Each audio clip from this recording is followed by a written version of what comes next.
So I'm going to give you some basic information about communications. It's not going to be everything. And I could talk about this all day, and have. I know some of you know this, but I used to work at the Health Foundation of Greater Cincinnati, now Interact for Change, or Interact for Health, sorry. And I was their communications director. So I've done day-long presentations on communications, so I promise to keep this short. Communications has always been a part of the human experience. Humans are social animals. We've always talked, we've always communicated. Unless you're a hermit in a cave, you want to talk to people. You don't even have to know the people. I mean, we just did that this morning. You turned around, talked to your table mates, met people you don't even know. People like to talk. How many times have you gotten in an elevator? You know, when you say, oh, how's the weather today? Or, oh, I like your shoes. You know, you want to talk to people. So there's nothing new about communications. We've always done it. The tools, however, that we use to communicate are what's changed. We have always wanted to write down what we've done. Okay? We've always wanted to have a history of what we did that day, where we went, who we saw, sometimes what we ate. Okay? So it's something that's been important, is recording that history. We've wanted to leave pictures to show people where we've been. So not just tell them through words, but also let them know what's going on, what we saw, and what we did. We also share information. We wanted to let people know across the country what was going on. And I love this poster. I don't know if you can see it, but it says, it's the Pony Express. Wanted, young, skinny, wiry fellows, not over 18, must be expert riders, willing to risk death daily, orphans preferred. So who would not want to sign up for that? And I think you get $25 a week. So, yeah. Today, however, we don't have to rely on orphans and horses to get our mail across the country. We've also always wanted to catch up with our friends. Let them know what's going on. You walk down the street, you sit on your porch, you talk over the fence, just to let people know what's going on in your life. We also like to talk to people who are far away. Instead of relying on pieces of paper and mail, we like to hear their voices. And even now, we can see them as we talk to them. We also want to share news with people. We want people to know what's important in our community and our culture and what's going on in the world where we live. And it's easier these days to do that instantly than it ever has been before. We also want to give people short, brief pieces of information that get to them as quickly as possible. So if you're trying to rally people to go to an event or a vigil or get out to vote, okay, you can do that now much more quickly than you could in the past. And finally, we want to be entertained. Okay? We want to watch fuzzy cat videos. We want to see things that are going on. We want to watch clips of movies and commercials and things that people have done. But the common element among all of these forms of communication is storytelling. People tell stories. Through all of these pieces of communication, we use stories as a way to relate to other people. So why should your organization tell its story?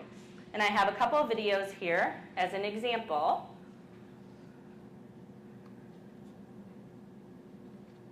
The first one is from the Alliance Area Domestic Violence Shelter.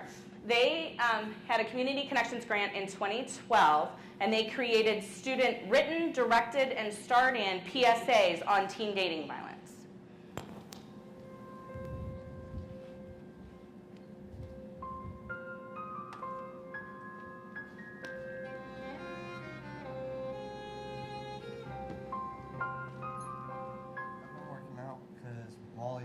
That I'm too scrawny and I need to take more of a role model as being a man, as she says.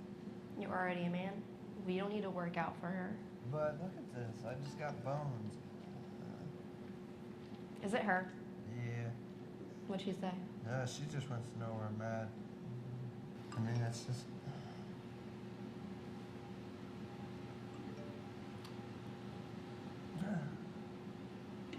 You're with... Yes.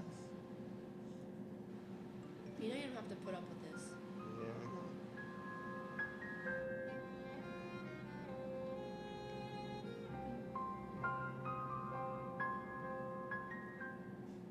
Okay, so there's one example of using a story. The other one comes from our partner, the Finance Fund, who embedded a story at the end of their video that they used to walk people through how to apply for a Finance Fund loan. Health Center is a federally qualified health center that provides medical, behavioral, health, spiritual care, vision, pharmacy, and nutrition services to residents of a low-income neighborhood near downtown Columbus called Franklinton. This health facility opened its doors in 2002 to meet the healthcare needs of this urban neighborhood in which 45% of families with children live below the poverty level. Lower Lights is the medical home to around 8,000 patients. Last year, they provided over $350,000 in unreimbursed medical care to uninsured and underinsured patients, which is about 75% of their patient population. Finance Fund provided a $305,000 loan to Lower Lights to buy dental equipment needed to add dental services to its list of whole-person healthcare services. Dental services will include a full spectrum of preventative services, including cleaning, x-rays, fillings, and extractions. A limited spectrum of restorative and emergency services will be available as well. This dental program will include services to all ages, infants through senior citizens, and as with all Lower Lights health services, all patients will be provided care regardless of their ability to pay. As a result of Finance Fund's investment, the facility will hire 3 people and serve an estimated 2,400 patient encounters during the first 12 months of operation. Finance Fund is proud to partner with public and private investors to create the Community Health Loan Fund. Thank you for your time today. We appreciate your interest in the Community Health Loan Fund. I'm available to discuss potential projects, and please feel free to contact me with any questions you may have. We look forward. Those 2 organizations use stories to kind of help put their information in context and to reach an audience. I know, like, sometimes when you're dealing with a bank, you're not dealing with a person, you're dealing with an organization. And so the Finance Fund used a story, they put Tara out there, so you see that, oh, I'm dealing with a person. It was a way to put what the Finance Fund does in context. Same thing with the PSA from Alliance. They could have listed facts about teen dating violence, could have handed you a sheet, but for teenagers it was probably much better to see their peers, see a situation they know and understand. So those are some examples of what you can do with a story. So telling your story can help you do a couple things. It can help you develop advocates for your cause or your organization. It can help you make people aware of problems or needs in your community. It can also help people make people aware of the services or solutions and resources that exist within your community. It can convince them to take action. It can educate people about issues or conditions. And finally, it can help you build relationships with donors and funders. Now, these are not all of the goals that you could possibly use a communications project for, but coincidentally, these are the ones that you'll see on your letter of intent form. Okay? We're not asking you to limit yourself to these, but what we want to do is, as we're offering the technical assistance, is we want to offer it to groups of people who are working towards a similar goal, so that we can use examples and resources to make it make sense to them. So if you have a different goal in mind, that's completely fine. There's a space on the form to fill in an other goal. We're also asking people to limit to about 2. It's really hard with a communications project to try to accomplish more than 2 goals, unless you have the money and resources of P&G or GE to do it, which I'm not sure anybody in here does. No? Okay. All right, so a communications plan is something that you develop as you're doing any communications project. It's the same kind of thing that you do when you're starting a new program. It's sort of your implementation plan. Communications plan have different names and titles and things. Some communications people will call it vehicles and, sorry, I lost it again. Vehicles and, I'll keep going. Vehicles and spokespeople. Some people might call it an implementation plan or their marketing plan. So there's different words for things, which is fine. Different people call it different things, but most communications plans, regardless of what titles they use, tell the same basic information. they answer, why do you want to tell your story? What is your goal? What is your purpose? Who do you want to tell? Who is your main audience? What do you want to tell them? What information are you going to provide? How are you going to tell them? What tools and methods will you use to get the information to them? And finally, when are you going to tell them? And this is the order that I usually ask the questions in. Start with your goal in mind, figure out who your best audience is, figure out what information you want to tell them, then decide what's the best way to communicate with them, and then finally develop that timeline. You can ask them in any order. This is just the one that I like to use. But I really think that the most important question in all of this, even though I usually start with why, the most important question is who. Who is my main audience? Who is the one group of people that can really help me accomplish my goal? And you all see this in action every day when you watch TV and you see TV commercials. Okay? When you watch football or sporting events, what are all the commercials geared towards? Men. Okay? All of the commercials on football, except the Super Bowl, are focused on men, and you can see that. If you are watching crime shows, for example, those are geared towards most of the people who watch crime shows are women, ages I think 18 to 35 or 18 to 54, depending on the show. Okay? So if you're watching a crime show, those are the kinds of commercials that you see. If you're watching NCIS, however, the major audience for NCIS is ages 50 and older. I don't know why, but it's on Friday night. Maybe that's it. I don't know. Yeah. So are you saying you would ask these questions if you have multiple audiences? Well, I'm going to get to that in a minute, because a good communications plan doesn't have multiple audiences. And that's also a really good question, which I'm not going to get to right now, but in a minute, I promise. So you want to know why you want to talk to them, and you want to know who you want to talk to. And these are the two questions that we will ask you on your letter of intent. What is your goal, and who is your main audience? Okay, so why do you want to tell people your story? Okay. And again, these were some of the goals that you could have, and these were the ones that are going to be on your letter of intent. So I know some of you today came with the project in mind. Some of you might have an idea, and some of you came because you heard there was a funding opportunity and you wanted to see what it was about. So for those of you who have an idea in mind, what's your goal? What brought you here today? What are you hoping to accomplish through communications? Increase awareness. Okay. What particular issue? Healthcare? General healthcare? Free clinics. Okay. Increase awareness of free clinics. Okay. What else? Capacity building? Okay. Yeah, Tracy. Reduce stigma. Reduce stigma. Okay, good. Reduce stigma. That's a good one. Anybody else?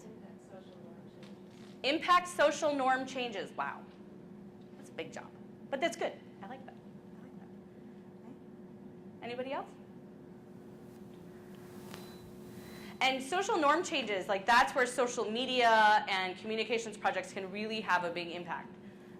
So that's good. I'm going to stop moving and just stand here, I think. So, who do you want to tell? Who do you want to reach with your information? You want to reach everybody, right? You want to talk to your whole community and all of those multiple audiences, right? No, you don't. You really don't. It's too hard to talk to everyone and give them information in a way that's effective and tailored for them. Everyone is too vague of an audience. It's too broad. There's too many ages of people that you're working with. There are too many preferences, likes and dislikes, motivations behind what they want. So trying to reach everyone, you're not going to get anybody. Okay? You're not going to be able to deliver your message to the people you want in a way that's effective for that particular audience. And that's what we're doing this year with Community Connections. So our first year in 2012, we did a huge day-long workshop in Columbus. We had lots of speakers, we had roundtables, we had lunch. It was a great discussion. We got a lot of great information about it. But what we found was, even though about 125 people came to that event, about 20 left at lunchtime, and another 15 or 20 left during the day, because they were from Franklin County. And did you guys see Franklin County colored in on our map? Nope. So they were local Franklin County agencies, and they realized, oh my gosh, we don't even fit. We're not even eligible to apply for funding. So we spent all day sharing messages with who are not our target audience. Okay? So last year we did one in Columbus, we did one in St. Clairsville, which is on the West Virginia border, and we did one in Portsmouth. And last year we found that of the people who came to the Columbus workshop, about 35% of them submitted a letter of intent. Okay, so we had about 100 people. I'm not sure how many organizations we had. One second.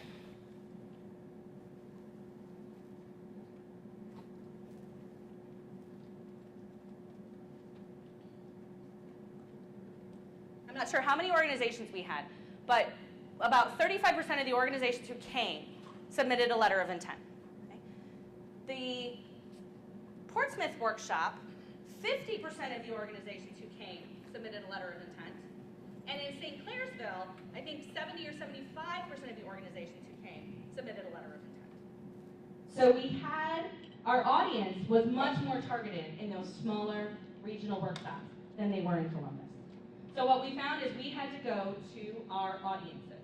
So this year we're doing 4 workshops. We were in Dayton yesterday. We're here in Claremont County today.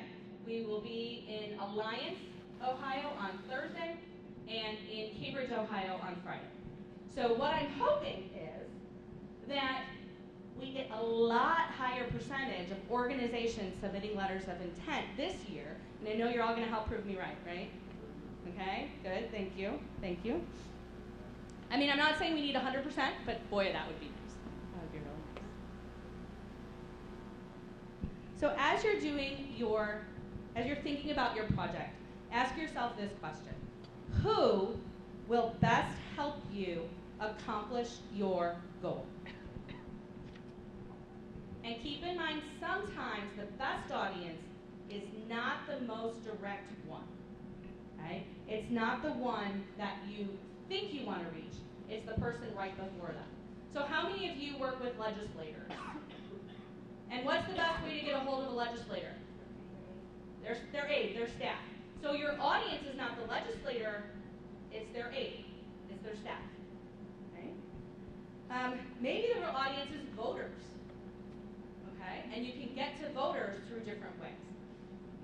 And if your audience is parents, sometimes the best way to reach them is through their children. So every week or every month, we get our Duke Energy bill. Okay? And every month they have tips in there on how to conserve energy and water and resources. I never read those, ever. I only know they're in there because I actually looked to see if they were in there before I did this presentation. About 3 weeks ago, my 3 kids came home from school with these little postcards. And they hounded, Melanie's like, yes, they did. They hounded me for 25 minutes after they got off the bus to go to this website and fill out the form because their school would get credit, and if their homeroom hit a certain target, they would get an ice cream party. That day, they had a skit that came to their school that talked about conserving energy and saving resources and things, and they had these little things. So I filled it out. We get a little kit that has light bulbs and water aerators and all of that. Who do you think that came from? Duke Energy. So I ignore the stuff in the bill, but when you've got 3 kids with these little postcards talking about ice cream parties, I don't know how you can say no to that. I really don't. So they probably, and I know they do this through Ohio and I think like Virginia and Carolina, and the schools that have the highest participation also get something. They get grants and they get monetary awards. So it's a way to get the information to the end user, but first they have to talk to the school, and then they get to the kids, and then they ultimately get to the households.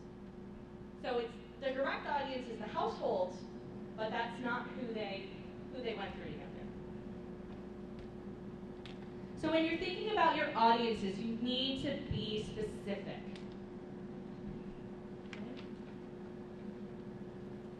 You need to be specific.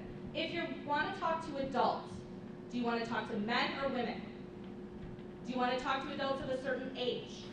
Do you want parents or non-parents? Voters or non-voters? If you want to talk to parents, do you want parents who have school-age children? Okay? Or do you want to talk to parents whose children maybe have moved out of the house and they're empty nesters? If you want to work with schools, do you need to talk to the principal and the administrators first, or do you want to go to the teachers? Do you have to talk to a school board? Legislators we kind of already talked about. Law enforcement, same thing. City or county? Yeah. Yeah. So if our audience would be men, would it have to be more specific than men, or could men be good? Well, if you want to be more specific than men, okay, I think there are 8 million people in the state of Ohio. Let's say half of them are men. Do you have the resources to individually talk to 4 million men in the state of Ohio? Absolutely not. Also think about some of them are kids.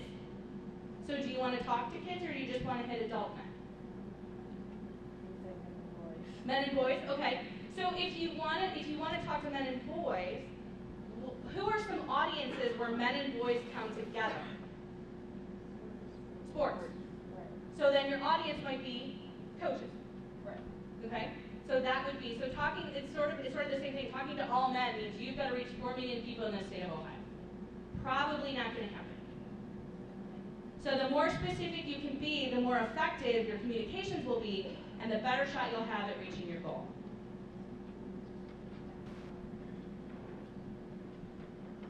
Okay, so let's see, we'll pick on Deborah. So you want to increase awareness about free clinics. Who's your audience? Okay, I won't pick on Deborah. Let me say that it's legislators. Legislators, okay. Okay, so you want to communicate with legislators to increase awareness about free clinics and the services they do. Okay, good. Good. Tracy? Okay, this is a question I have. Okay. Because I want to break the rule of one audience. I want to have two audiences, one being who we want to get our message to about reducing stigma, but the second audience is recruiting narrators for the story. That's fine. You can have two. I wouldn't do more than two. What is that? Because, you want us to do a story project Right. for this theme. Yes. Is it okay to do that? Yes. But what your plan for reaching those two audiences are going to be completely different. Yes. Yes. Okay. So yeah, two audiences is fine. Okay. Okay? Narrowing it down and saying, we've got two audiences who I think will best help us achieve our goal. We can't tell stories without having storytellers. Okay?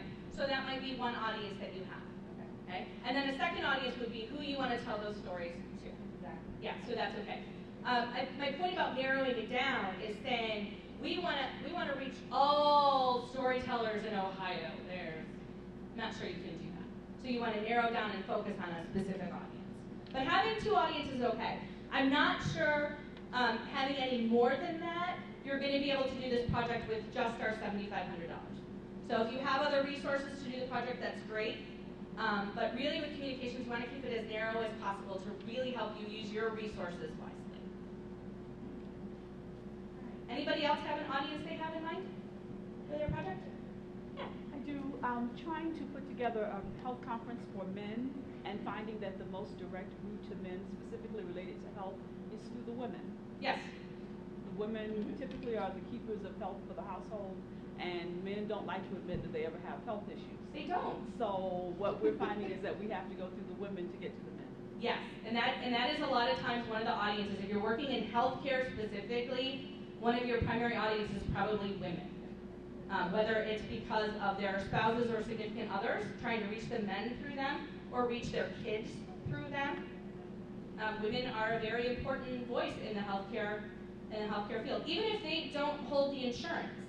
So I think a lot of women, in a married household, do not hold the health insurance.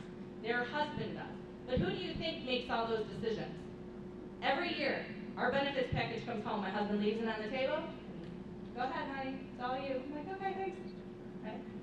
So women make a lot of those decisions. So that would be an example of an audience you have to talk to, even though it's not the main people you want to influence or get your message to.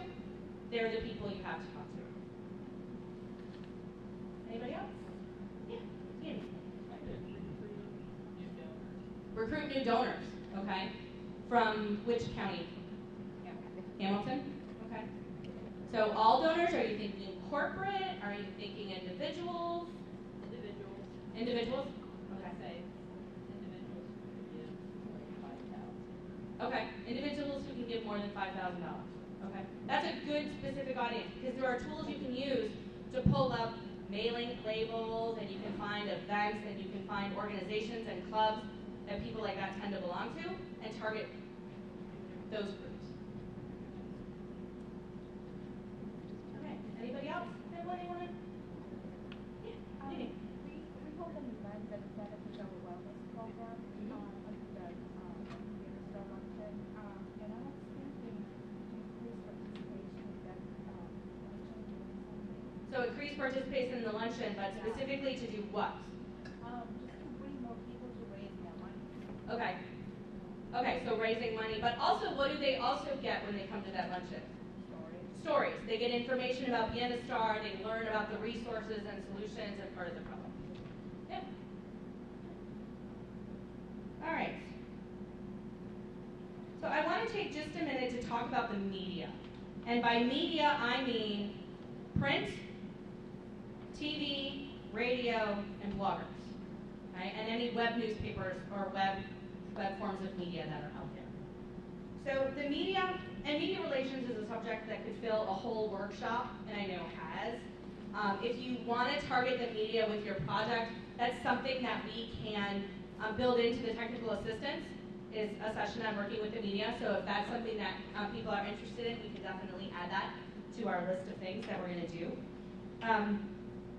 But as you prepare your proposals and as you think about the things that you're going to do, the audiences that you're going to target, and the ways you're going to reach them, I do want to give you a little bit of information about the media. So a lot of people consider the media to be a channel. It's a vehicle. It's a way to get your information out to a broader audience. Okay? And when you do that, you treat the media like a vehicle. Okay? I would suggest that the media are actually an audience. And when you treat the media like an audience, you actually do a better job of developing relationships with those news outlets than if you just treat them as a way to get information out to other people. So for example, if you want to do social norm change, the media would be a very good partner in that. Because the way that they talk about issues in the paper, the way that they approach issues in the paper could change. And that would go, I don't know if it would go a long way, but it would help you accomplish kind of that social norm. So maybe the media is one of your audiences, getting them to talk about things in a different way, getting them to cover things in a different way. Okay? And so to do that and to help develop the media as an audience, what you can do is don't just contact your local reporters and your media personnel when you have a story to give them. Become a resource for them. It's one thing that I did at the Health Foundation when I was there, is we would develop relationships with the reporters, and I would let them know that I was a resource for them, and if they had a story about healthcare in Greater Cincinnati, they could call me, and I could direct them to the agencies that were doing that work. So I probably got, on average, 2 to 3 calls a week, or emails a week, from reporters looking for somebody to talk to, okay? Helping them do their work. Because as you know, in this area, the newspaper staffs have been cut, the number of people covering things are cut. I'm not even sure if the Inquirer has a dedicated healthcare reporter anymore, or if they do other things as well. And so it saved them time. And so when I had something to give them, when I had a story that I wanted run, we had that relationship. I'm not going to say they still ran it 100% of the time, but it definitely went a long way of developing that relationship. We also got some things into the Inquirer's style guide. So words that they use and ways that they phrase things, we got some of those changed in their style guide, which is what all the reporters go to and all the editors check to make sure they're talking about something in a particular way. So that was very good. But it didn't happen overnight. It took a long time. Can you share some of the logistics of creating that type of relationship where you became the resource? Oh, yeah. So anytime we heard of a new reporter, we'd call them, we'd take them out for coffee, we'd sit down, we'd say, this is who our organization is, but these are the people that I know, and these are the ways that I can help you. I would watch what they covered in the paper, and I would look at it and say, okay, you just did a story on this. Hey, I saw your story on XYZ. Next time you cover that, let me know, and I can put you in touch with these people. So, but it requires knowing a lot about your subject. And what was nice about being at the Health Foundation is we had a lot of grantees, and we had relationships with a lot of people. So if I didn't know who specifically to talk to, I could talk to the program officers and the other people on the staff. So it just means paying attention. So if there's a particular reporter that you want to sort of cultivate, you know, look and see what they cover, look and see where maybe the holes are missing, and offer to help fill in those gaps. Does that? Yeah, that helps a little bit. I'm wondering how viable the papers are anymore, the newspapers, versus those papers and those reporters. Yeah, I know the Inquirer, I know the reporters at the Inquirer have to turn in, I think, 2 to 3 times as many electronic stories as they do print stories. So while I think the printed newspaper may not be as viable, I think the electronic news, Because they've gone to subscription. they've gone to subscription, yeah. Yeah, they've gone to subscription. And I also know that at least in, I think it's the Inquirer, you can submit your own story and it goes online and people can see it in a particular community or who want to follow a certain subject matter. So, you know, as they do more of that sort of person reporting, who knows what's going to happen with reporters. But there will always be editors. God, I hope there's always editors in newspapers. I hope someone is proofreading that stuff. So that might be your audience, is the editors and that editorial board to kind of make those connections.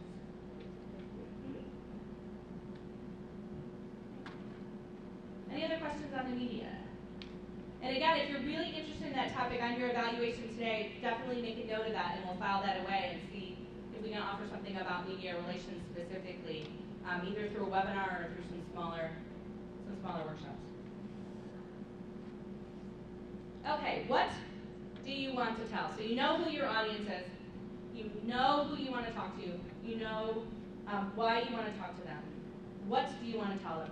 And I'm sure you all have many stories to tell. You all have lots of information. You have lots of clients, volunteers, donors, employees, people who can talk about your program and the work that you do. So how do you know what to say? You have to think in terms of your audience, and this is why I really stress that you narrow it down, your audience, as much as possible. Because, and I sort of group these into 3 categories, and again, different people do it in different ways, which is fine.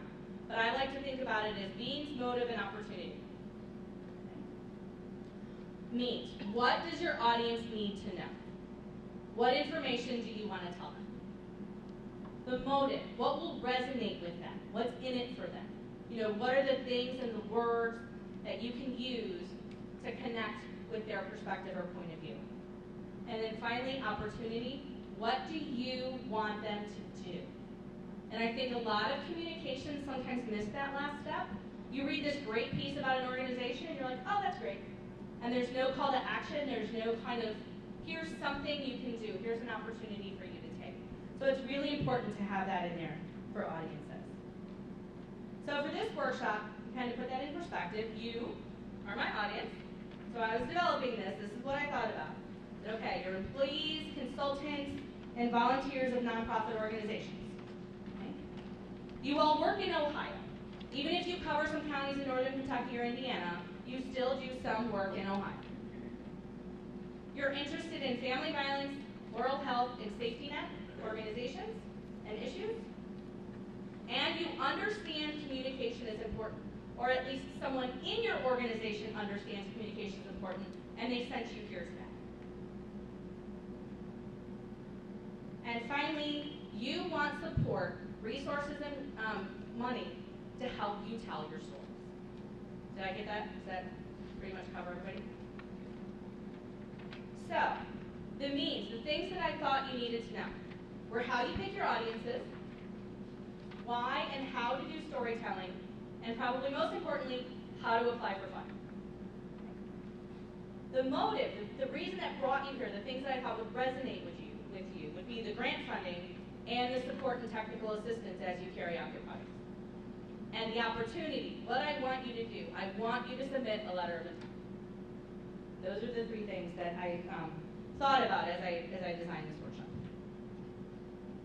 Okay, so let's put this into practice.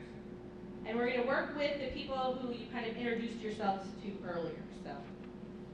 So what I want you to do with your small group is describe an orange. And there is paper on your tables if you want to just kind of jot some notes down. And we have other sheets if you need some. So just take a few minutes with your group and describe an orange.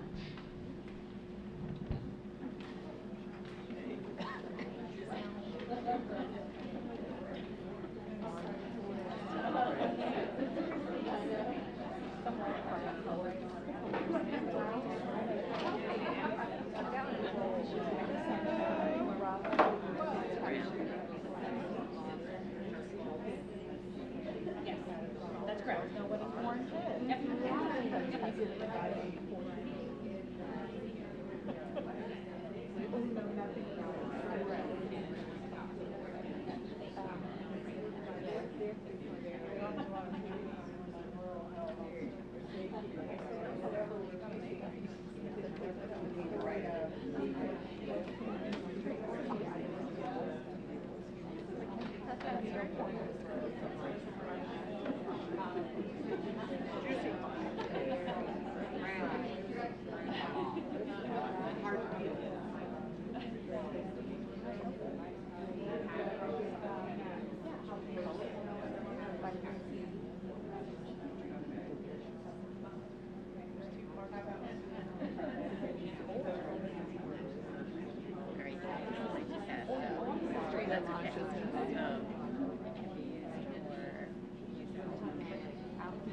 Okay, what are some of the words or concepts that you've used to describe an orange?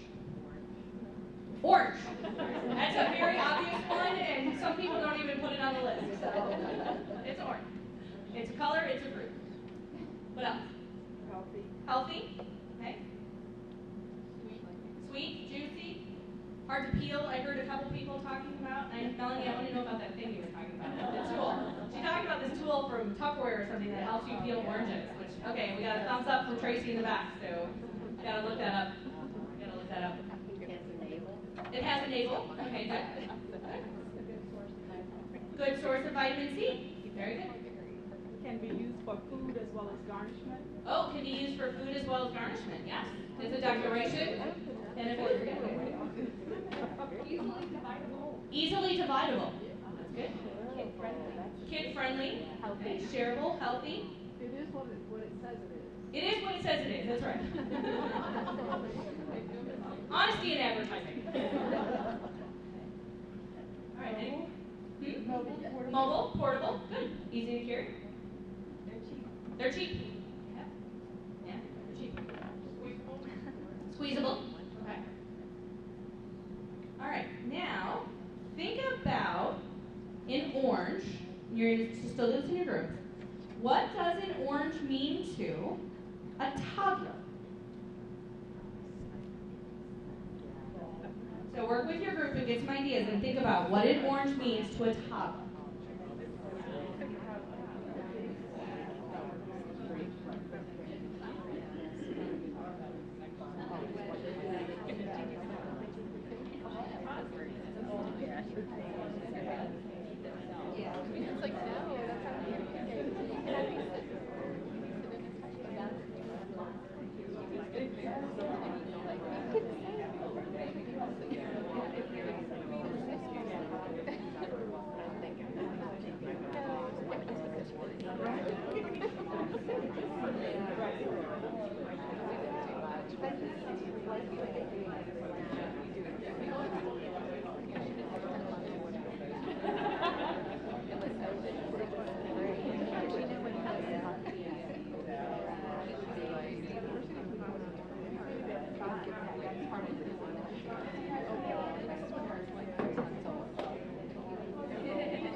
Okay, so what are some of the things that you came up with for what an orange means to a toddler? Snack? Have you decided to put them on their income level? Okay. Because if they're used to that being a snack, that's one thing. But if you give it to a child that's not used to that, and try to bite into the feeling, it's not going to be as appealing to them.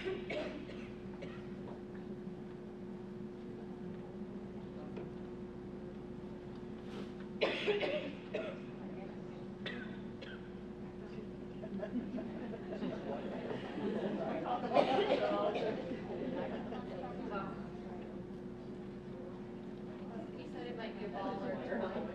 Yeah, they may see it as a toy or a ball or something to play with. Okay, a ball or a toy. And of course, we're videotaping this one, so. Deborah said it depended on their income level. So if it's something you're used to, it's a snack. If it's not something you're used to, it's a very foreign thing. What do you do with it? How do you eat it? I know yesterday you talked about toddlers with teeth and without teeth. So that's another one. Easy to play with. It can either be a ball, or if it's the wedge, they can stick it in and make the orange smile. Yep, the mouth guard. Mouth guard, yeah. So it could be a ball. You could throw it at somebody. You could throw it not necessarily at someone, but with someone. I guess was nice. What else? A treat. A treat. Yep. Okay. So now think about what an orange means to your grandparents.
I know. What about your grandparents? You're right, it must be my age,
Okay, so what are some of the things you came up with for what an orange means to your grandparents? So just thinking back, 2 generations or so, what an orange meant to people maybe 60, 70 years ago.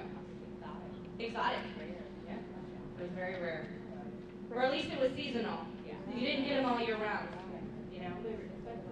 They were expensive.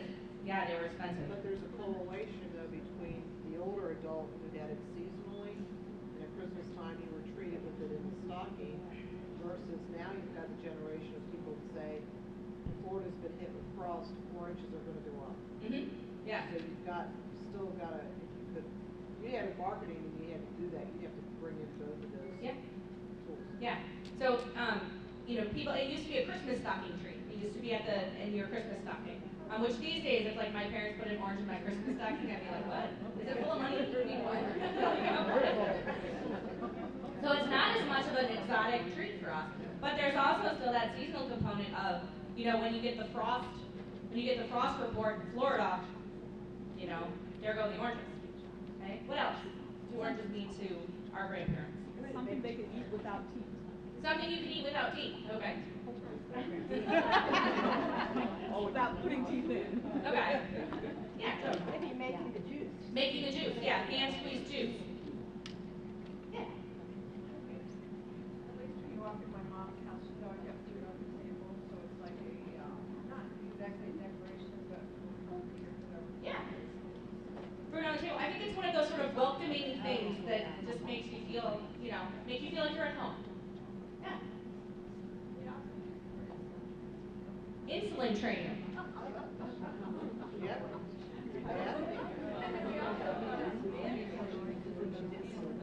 Oh, yeah, the little mandarin oranges. Oh, yeah. Yep. Yep. They're really good for it. They're good for an EpiPen, apparently. Okay. Did not know that. Oh, they're acidic, yeah. They're very acidic and they can cause reflux. So as you get older, I know that was one thing my grandpa loved oranges, but every so often he just couldn't have them because it would cause the reflux. Yep. Anybody else have thoughts on oranges? Yeah, Tracy. Kind of helping relationship building with grandchildren, thinking about my sick grandparents. I'm peeling the mandarin and my kids coming back to get another piece, Yeah. I always bring these with them. Okay. Okay, that's good. Yeah, building relationships. Joe? Would have been a real treat during the war, too. During the war. Oh, yeah. Give an orange, that wasn't so common. Yeah, that's true. During World War I and World War II, it was harder to get oranges. It was harder for things to get across the country. Okay. Anybody else?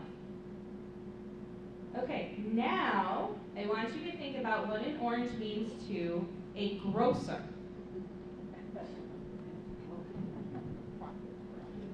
Little kids pick them up and roll them across the floor.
your customers, but they Whole group. and they don't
Okay, so what are some of the things you came up with for what an orange means to a grocer? Income, okay, profit. And I actually think the profit margin on oranges for grocery stores is actually pretty thin, but what oranges do is they get people to buy other stuff. So that's part of it. So I think the oranges themselves are not a profit point, but getting people in the store and it gets them to buy other things becomes that. What else? shelf life. Shelf life, okay. You talked about how vibrant and colorful they were, and Yes. Yes, they're vibrant and colorful. They make the space pretty. They also have a good shelf life. They don't need refrigeration really. You can kind of leave them out in the middle of the store.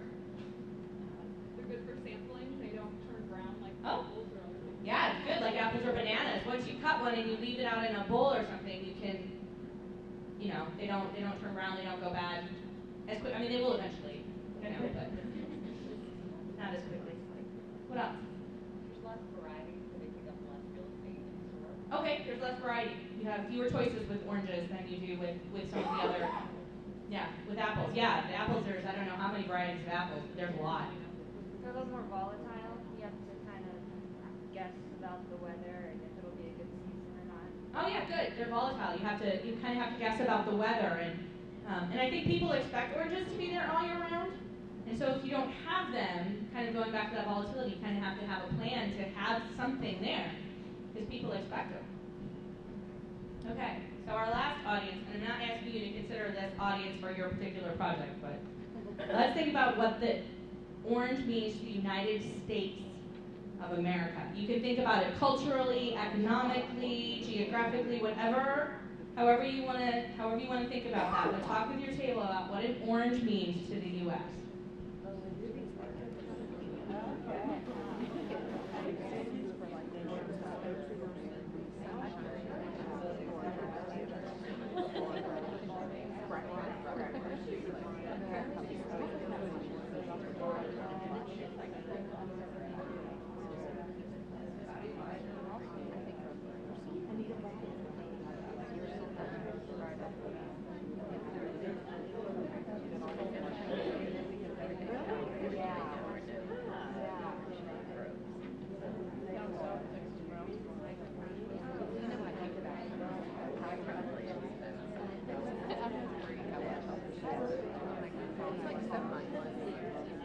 But they always have the citrus idea. I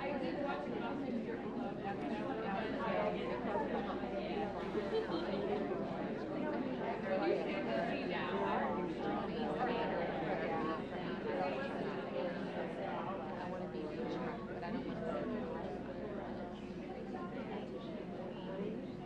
And the ones who were like,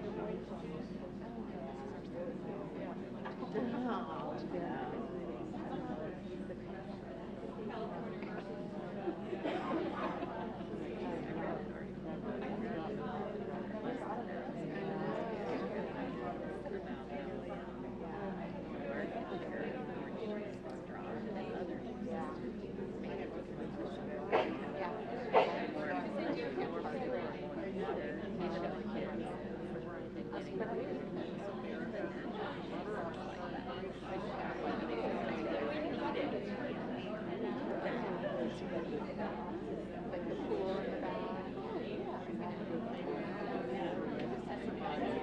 I remember it was like, oh yeah, I remember this one.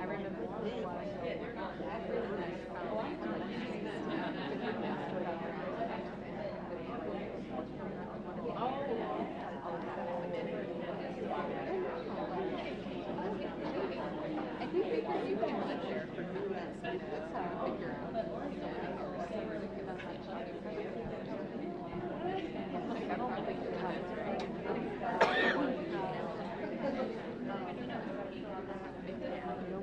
it's equivalent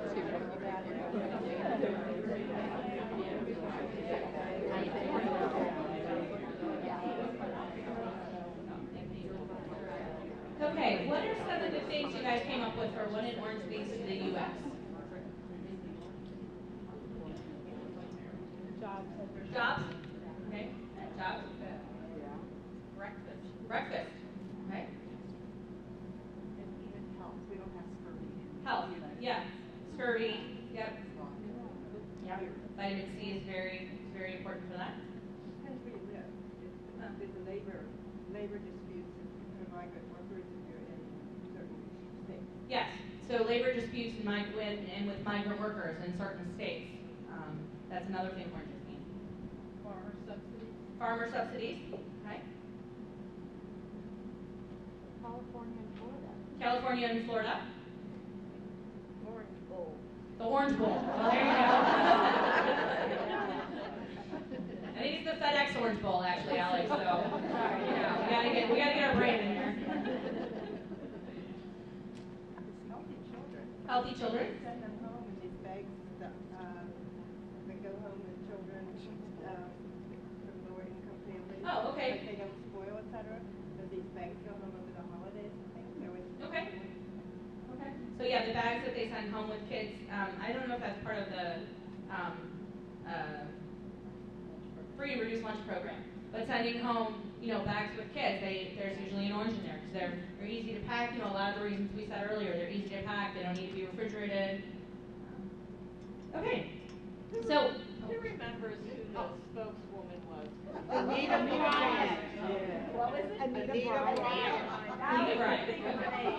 She was a spokesperson for what? Florida. Oh, Florida orange juice.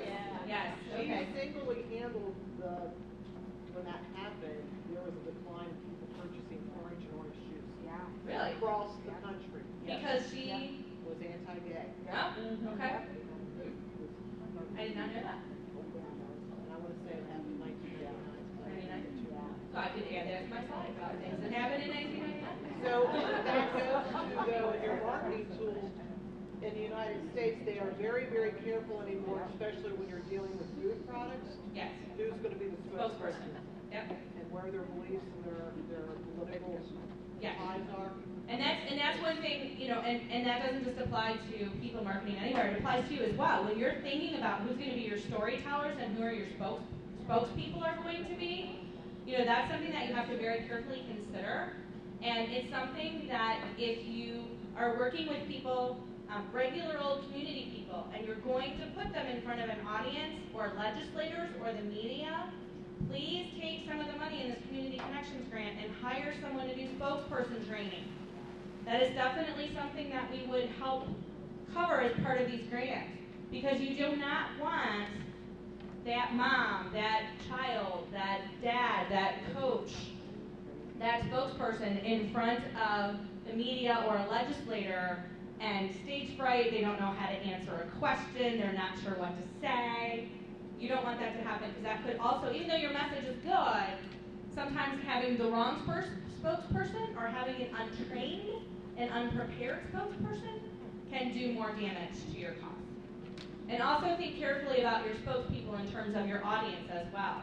Make sure that if you're doing something, for example, with the LGBT population, that the spokesperson is not someone who's anti-LGBT. So those are all good things to consider. So we took one thing, one orange. That story did not change, right? Everything was in orange. The subject of our story did not change. But for each of those audiences, the things that you talked about, the things that would resonate with them, the things that one thing meant to them, all were different. Okay?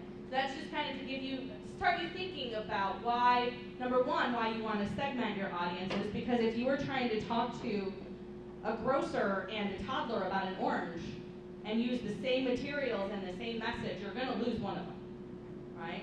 Either the toddler is going to be looking at you like, Christmas, yeah. And the grocer, if you talk to the grocer like they're a toddler, that's not going to work either. So keep that in mind as you're working on your projects. That the audience, and think about your audience, think about the things that they know and that they do and what will resonate with them. So that, in a nutshell, is your letter of intent, okay, that you're going to submit to HealthPath Foundation. We're going to ask you for your goal, why you want to tell your story. We're going to ask you for your audience, who you want to tell and why. We're going to ask you very briefly to kind of tell us what you want to tell them. Does not have to be your full plan. You don't have to have your full story kind of figured out. But just give us some information about the kinds of things you want to tell them. And then finally, what you want your audience to do with the information you tell them. Okay? Because in a good communications plan, like a logic model and evaluation, all of those things should flow. Okay? So as we read these letters of intent, those sections should make sense. Oh, they picked this goal, and this is their key audience. Why? Okay, they explain that. This is the information they want to share, and this is what they want them to do. Okay? So all of those things should sort of logically flow in your letter of intent. I'll give you one hint about your letter of intent. The most important question on this letter of intent is why you think that the audience you chose is the most important audience, is the best audience to help you accomplish your goal. The last 2 years with Community Connections proposals, we've included a question on what program are you proposing to use and why is this the best program for your community? And I will tell you that probably half of the applicants actually answered the why. They just said, this is our program, this is what we're going to use. You're like, why? Why is this the best program for your community? Why will it make a difference? So please give some thought to answering that question about why you feel this is the audience that will best help you accomplish your goal. Because if you can answer that, again, a lot of that other stuff will sort of flow logically. And you may find that when you answer that question, if you're not satisfied with that answer, rethink who you think your audience is. Because I don't want you getting halfway through your project and realizing that that wasn't the audience you needed to talk to, and you have to reboot everything. So please give some careful consideration to that why that audience is the most important, and answer it in the letter of intent. Okay, any questions? Yep. In thinking about the storytelling and telling your story, understanding how to differentiate, nonprofits, it's a lot of passion-driven work. Can you talk about differentiating between telling your story, especially if you're the founder or the person who started this, and telling the story of the organization? Okay, so Dorothy asked about differentiating between telling the story of the founder and telling the story of versus the organization, or your executive director versus the organization. That is something that as a foundation, we struggle with constantly. Because at the end of the day, we don't actually do anything, you guys do. You guys do the work. I don't do it, Jane's doing it. Jane has one of our community connections grants. So I'm like, this is what we do. Jane, get up here. So, we invest money, we provide technical assistance, we give resources, but you're doing the work. And so what you can do is tell, and I think the Finance Fund did it a little bit in their video. They talked about how to apply, and then Tara talked about how an organization used what the Finance Fund provided. Okay? So I think it's talking about, and especially with your organization, those two things are so intertwined. Lorraine and the Stacy Foundation, it's the same story. So teasing that out, I'm not sure you have to. I'm not sure you have to tease it out, because it's the whole reason that you guys exist is her story. So I don't think you would necessarily keep them separate. And maybe up the services and the why. Yes. Okay. Yeah, it puts it into context. For your particular organization, it puts it into context for why you do what you do. So I'm not sure in your case you can separate that. Other people, I think, would have a much easier time. So, yeah. You submit a proposal, you're accepted for a proposal, Yes. it's funded. When is the actual project timeline? Does that have to be completed within a year? Or? Yeah, and I'll cover all of that later, but I will give you a brief answer now. The grant period will begin October 1st, 2014 through September 30th, 2015. So we understand, though, that not everyone works on that kind of timeline. So if you have something that you're doing anyway and you want to get started, maybe you'll find out if you got funded in September. So if you want to start at the end of September getting some things done, that's fine.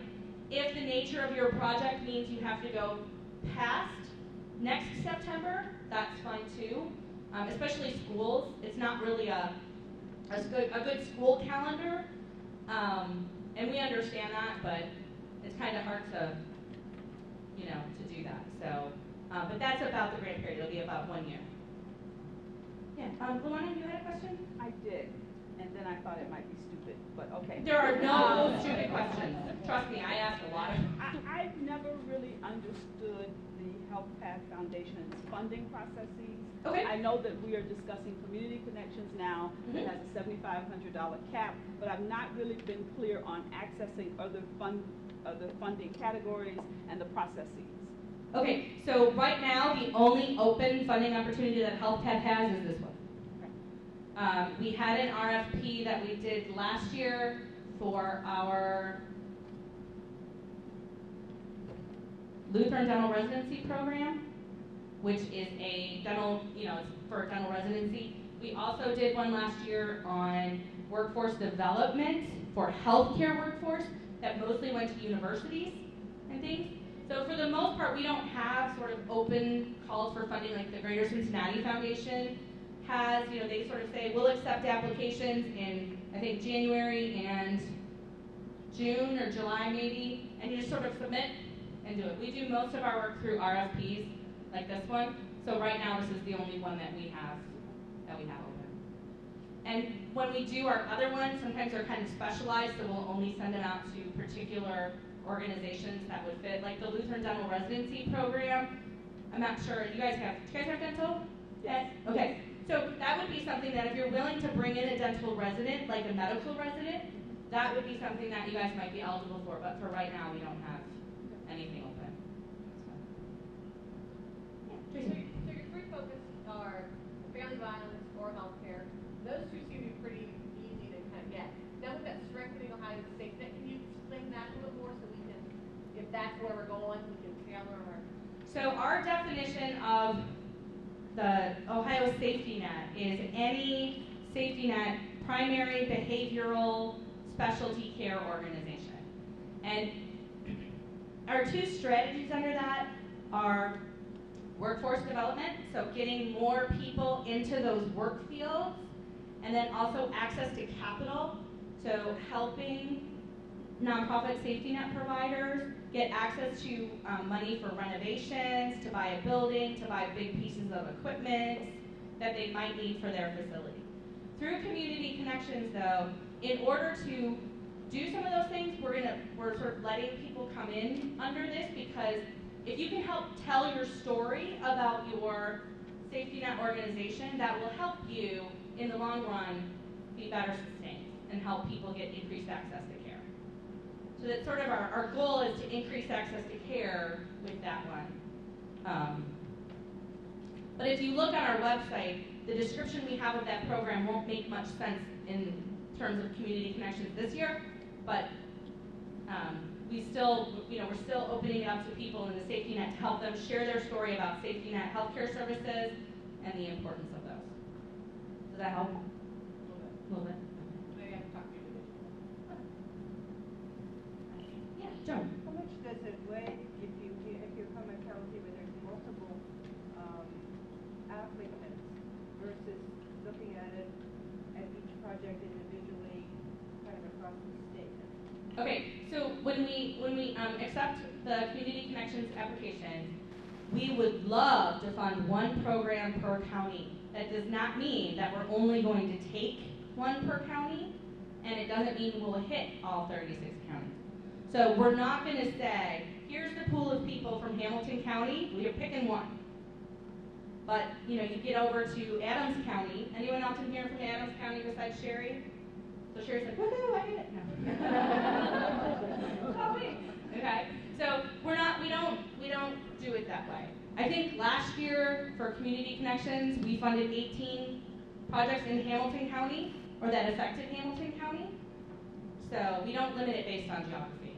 There's sort of no requirement or limit. Related question. If you're an agency that does services and maybe even different services in different counties, is it one grant per agency, or can you apply for a grant to do one project in one county that might be very different than one in the other? You can submit as many letters of intent as you want to, and we will take care of picking the ones that we will fund. I will tell you, historically, we have only funded one grant per agency. So a couple organizations have submitted two, and we sort of picked the one that we liked or that fit our goals better. You can though, and this came up yesterday, one of the questions, someone asked, they said, okay, so they were the Adams board they were the Tri-County Adams board. Oh yeah, Dark Shelby and something. Miami, thank you. Dark Shelby and Miami. So he said, well, we work with a lot of community partners, so we have a project we'd like to do, but this collaborative that we're involved in has a project that they would like to do. And that's okay. They can submit their own letter of intent and submit as part of this collaborative. I told them not to be the lead agency, though, to find another lead agency. And so we'll look at those, and as long as you're not doing the exact same thing with the exact same audiences and the exact same message, we would consider both of those. So you do accept multi-agency applications? Absolutely. Absolutely. We encourage multi-agency applications because, again, none of you are communications people and you have no dedicated communication staff. So working with partners is a good idea to help with resources. Okay, we are going to take a short break, about 10 minutes, and then we'll have Gail talk about storytelling, and then I will talk about the application process. So if you have other application questions, we'll get to those at the end.